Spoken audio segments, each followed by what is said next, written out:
Hey everyone, welcome back to the channel. Today is Tuesday, a beautiful day to be alive, but let me tell you, it is a wild, unhinged day to be a GH fan. Grab your coffee, your tea, or whatever strong beverage you need to cope right now, because we have so much to unpack from this latest episode. The drama is absolutely off the charts, and I am so ready to dive into it with all of you. I cannot believe they just did that. I am literally sitting here typing this up at 2 a.m. because I cannot sleep. My adrenaline is through the roof. My hands are actually shaking over my keyboard, and I just need to get this out of my system before my head explodes.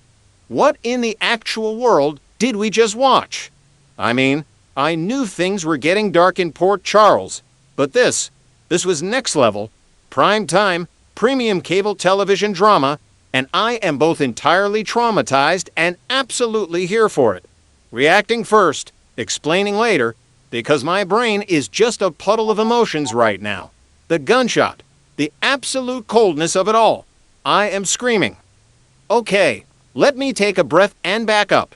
Let's set the scene because we have to talk about how incredibly tense this entire sequence was. Willow Kane is alone in her house. She is already a complete and utter nervous wreck, and honestly, can you blame her? She is currently orchestrating this massive, twisted plot where she is keeping her legal husband, Drew, paralyzed and locked in. She is running out of the paralytic drugs. She is being framed by Brooklyn for the hit and run, and her entire life is a house of cards just waiting for a strong breeze. The lighting in the house was so dark and moody, completely reflecting her mental state. You could just feel the anxiety radiating off the screen. And then, bam, Jen Sidwell breaks in. He doesn't just knock.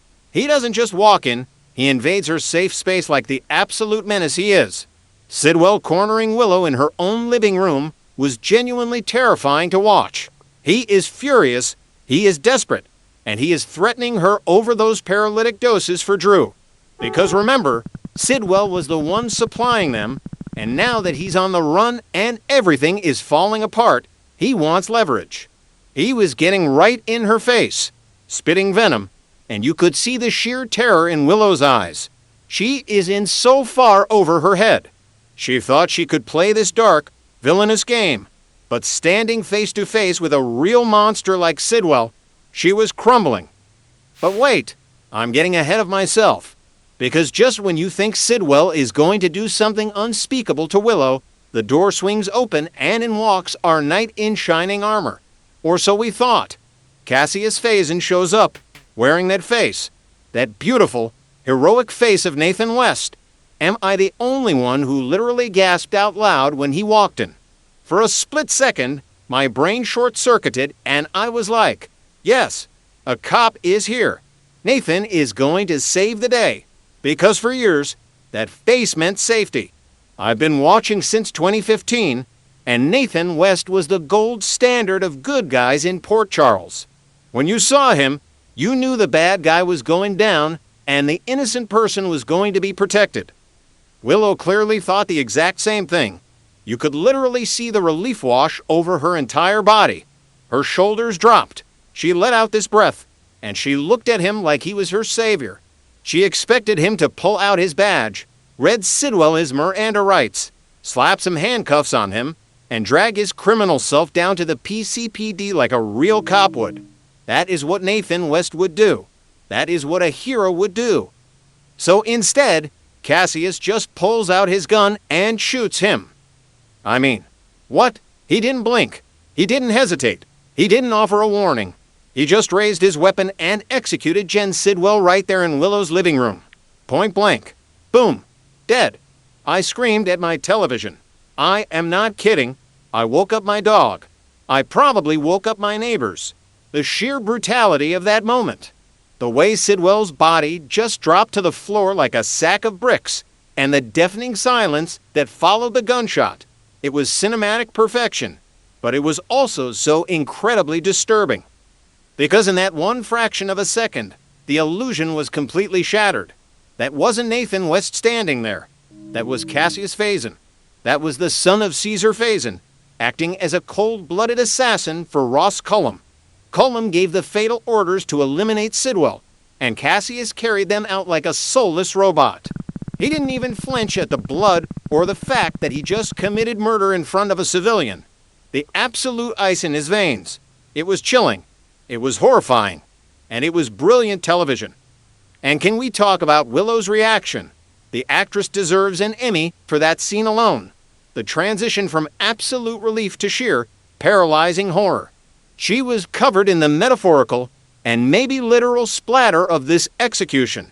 She is standing there, trembling, looking at this man who wears the face of a hero, realizing she is trapped in a room with a psychopathic killer. She realized in that exact moment that the man standing before her was not the Nathan West she knew. It was a monster wearing a very familiar mask. But it gets worse, because Cassius doesn't just shoot Sidwell and leave. Oh no, he turns that icy, dead-eyed glare onto Willow. And he doesn't apologize. He doesn't tell her she's safe. He threatens her. He looks her dead in the eye and tells her that she is going to keep her mouth shut about this little murder, or else. And the or else is the kicker, because Cassius knows. He knows everything. He warns her that if she breathes a word of this to the PCPD, to Dante, to anyone, he will expose her darkest secret. He will tell the world that she is the one who has been drugging her legal husband, Drew Kane, keeping him paralyzed and locked away. I am sorry, but the psychological warfare happening in this scene is just top tier. Cassius essentially just handed Willow a shovel and told her to keep digging her own grave. He walked out of that house, cool as a cucumber, leaving Willow completely alone with a bleeding corpse on her expensive rug. Let's just pause and think about Willow's psyche right now. I know some people are loving this dark era for her, but personally, I am just fascinated by how far she has fallen. Remember when she was just a sweet, innocent school teacher? Remember when her biggest problem was dealing with PTA meetings? Now she is a woman who shoots people, drugs her legal husband, and is an accessory to a mob-style execution. She is legally married to Drew, and she is treating him like a hostage. The guilt, the trauma, the sheer panic she must be feeling right now is unfathomable. She is trapped. If she calls the cops about Sidwell, Cassius ruins her life and sends her to prison for what she's doing to Drew. If she hides the body, she is officially a murderer's accomplice. And let's talk about Drew for a second. Her legal husband is lying in a bed somewhere, slowly fighting off the paralytic drugs because the supply is compromised. Felicia already told Willow that GH arranged for Drew to start communicating. The clock is ticking so loudly it's deafening. Willow is terrified of Drew waking up and exposing her. And now she has Cassius holding that exact threat over her head. The paranoia is going to eat her alive. Every time she closes her eyes, she's going to see Sidwell getting his brains blown out. And every time she opens them, she's going to see Drew's angry eyes staring back at her. I mean, compare this to past storylines. Remember when they tried to make insert random character here a dark, edgy villain, and it just fell completely flat because the stakes weren't high enough? Yeah, didn't work then either. But this works because the stakes are life, death, and absolute ruin. The writers have backed Willow into a corner where there are zero good options. And Cassius. Man, I have opinions on Cassius. I hate him for ruining Nathan's memory, but I also kind of love how unhinged he is. Like, you really see the Caesar Phazon DNA shining through. Phazon used to pull this kind of terrifying, manipulative garbage all the time. Cassius is a true Casadini, Phazon-level threat now. He is completely under Ross Cullum's thumb, acting as his personal hitman. Cullum wanted Sidwell gone because Sidwell was a loose end, a liability to the Cold Fusion project, and Cassius just took out the trash. But what is Cassius's endgame here? He told Liesel he wants to disappear after the project is done. But you can't just walk away from executing a major player like Sidwell. The WSB, the PCPD, Sonny Corinthos everyone is going to be looking for Sidwell. And Willow is the weakest link. Cassius has to know that Willow is a fragile, spiraling mess. She is not a hardened criminal. She is going to crack. And when she cracks, Cassius is going to have to silence her too. Am I the only one terrified for Willow's actual life right now? Let yourself go off on tangents. My brain is telling me. But wait, I'm getting ahead of myself. Okay, back to the point. The body. What is she going to do with the body? Is she going to drag it into the garden? Is she going to call Michael? No, she can't call Michael. They are divorced and he's scheming against her anyway. Is she going to call Chase? She can't call Chase. He's a cop and his career is already on the line because of her fake leg stunt. She has literally alienated everyone who could possibly help her hide a body. She is on an island of her own making. I am predicting right now that she is going to try to clean it up herself, and she is going to do a terrible job. Someone is going to find blood. Maybe Brooklyn will snoop her out trying to find more evidence to frame Willow for the hit and run, and instead, she stumbles upon a literal murder scene. Imagine Brooklyn's face. I am here for that level of messy drama. But honestly, the tragedy of it all is just sitting heavy with me. The death of Jen Sidwell is huge. He's been this massive, looming threat, battling Sonny, harassing people, and to have him taken out so abruptly, not in a grand mob shootout, but in a quiet, clinical execution in a suburban living room? It's brilliant writing. It subverts all our expectations. And I know there are fans out there on the forums right now complaining that Sidwell deserved a bigger send-off, or that Cassius is too irredeemable now.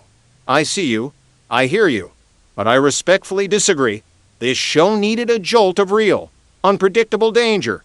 We needed to be reminded that the people working for Cullum are not playing games. They are playing for keeps. I am just so emotionally invested in this. I've been watching this show through the highest highs and the lowest lows, and this episode just reignited my absolute obsession. The acting, the pacing, the shock value, it was all a 10 out of 10. I am dreading what this means for Willow's soul, but I am so incredibly hyped to see how she tries to squirm her way out of this impossible situation. Will she submit to Cassius? Will she finally break and confess everything about Drew? I gotta know what you guys think. Drop your theories, vent your frustrations, let's talk about it. Because I am going to be thinking about that gunshot and Willow's horrified face for the rest of the week. GH is back on top, baby, and I am strapped in for this wild ride.